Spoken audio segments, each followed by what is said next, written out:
जनाब असदुद्दीन ओवैसी जी। Thank you, sir. I stand to oppose the President address motion. Sir, I start by putting to this House how this foreign policy for our country has been compromised from what its traditional position has been. Sir, take the case of Palestine. 61,709 Palestinians have been killed. 1,11,588 have been injured. India is a signatory to, India is a part to Genocide Convention, and the Genocide Convention says that anyone who's party to the Genocide Convention must contribute to ensure it prohibits from contributing to genocide and also requires to take steps to prevent it. Sir, not a single hospital is there in Gaza. This country, this great nation of mine, had constructed 2 floors of a library in a university. Those universities and that library has been finished. You have 1.2 million people being made homeless. Deliberate starvation has happened. And people have no drinking water.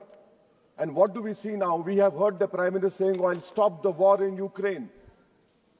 Where is my Prime Minister? Where is this government? Why are they keeping quiet on this genocide which is being perpetrated on the Palestinians? What has been the traditional stance of our country from Mahatma Gandhi up to all the Prime Ministers? Why can't we oppose the genocide? We are party to the Genocide Convention. I am warning this government that when the genocide history of Gaza will be written, this Prime Minister will also be in the list of accomplices. I demand from the government that let our country take the responsibility of constructing the health sector in Gaza. Invite more Palestinians to India on scholarship. Let them rebuild that Gaza. We cannot be part. How can we allow arms to be exported to Israel? An Indian ship was stopped in Spain.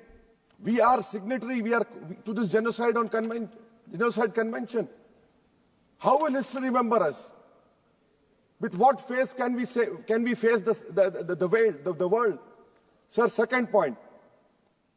India's moral voice is dead in Palestine, sir. It is completely dead in Palestine, sir.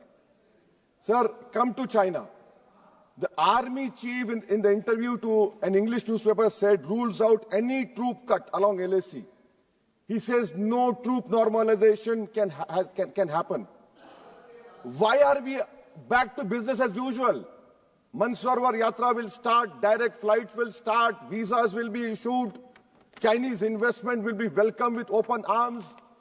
Can we patrol those 25 patrolling points which we lost? Can we go and patrol in the buffer zones of Galwan, Pongsong Su, Gogra, Hot Spring and Kailash Range? No. With what we have lost 2,000 square kilometers of land. And it is back to business with China. I strongly condemn this step which this government is taking in the fear of China. Come to USA, sir. Pew Research study had said that 7.25 lakh unauthorized immigrant Indians are in USA and 18,000 are in final list for removal. Are we going to accept all this 7.25 lakh? Are we going to accept this 18,000 who are in final list removal? How many aircrafts do you require? 300 aircrafts.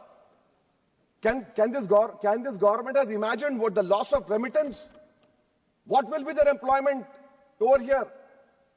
They have no policy. In Bangladesh, for one person, we are destroying a relationship with Bangladesh. When will my Prime Minister meet his counterpart in Bangladesh? I fear, sir, that we will be out of the game. When I say the term game, the government understands that. Sir, coming to minorities, sir. In 2023-24, 2,064 crores out of the budgetary allocation of 3,000 crores was surrendered by the Ministry of Minority Affairs. I have been consistently demanding from last 10-11 years that the pre-matric, post-matric merit cup mean should be made demand-driven, and only 2,000 crores is required. Because of it not making demand-driven, you have thousands of Muslim students who are out of education. There has been empirical studies like the Kundu Committee which said that the reason for Muslim out-of-school children is financial wherewithal. You're not interested to ensure that Muslim children study. My community has the highest illiteracy rate in women. I have only 3 graduates out of 100. You're after Jamia Millia, you're after AMU. And madrasa you have cut down, yes, you don't read. You have cut down the money on madrasa also. I mean, if you read, you'll know. So why can't you do it, sir? And that is why I say, sir, this PMVJK scheme, come to Mustafabad and Okhla and see. You have Mount Everest of garbage which is being dumped right inside a Muslim area. Why? Because it's a Muslim area. And then you have this person who was given birth politically through surrogacy by an institute which has an allegiance to a person who wrote "We Are a Nation Undefined" and bunch of thoughts.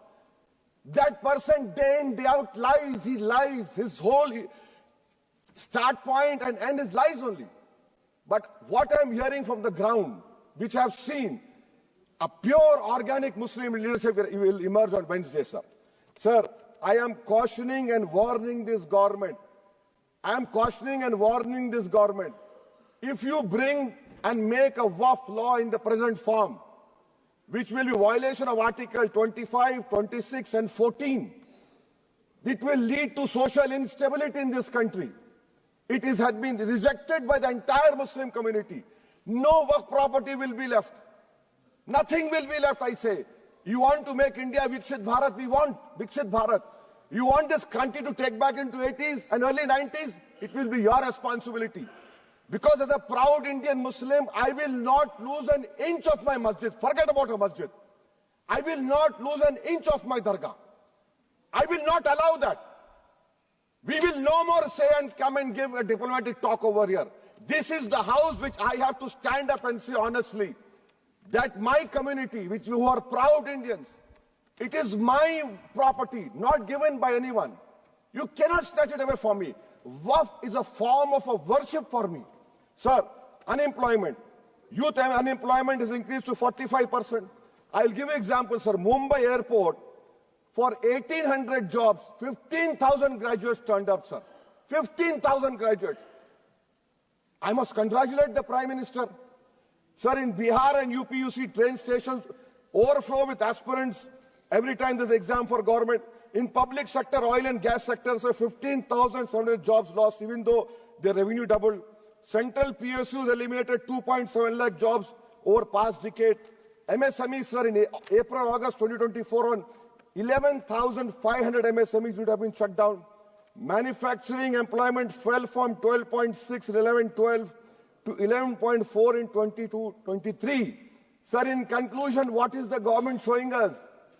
And I really feel pity for the allies of NDA. Despite their 240, they are irrelevant now.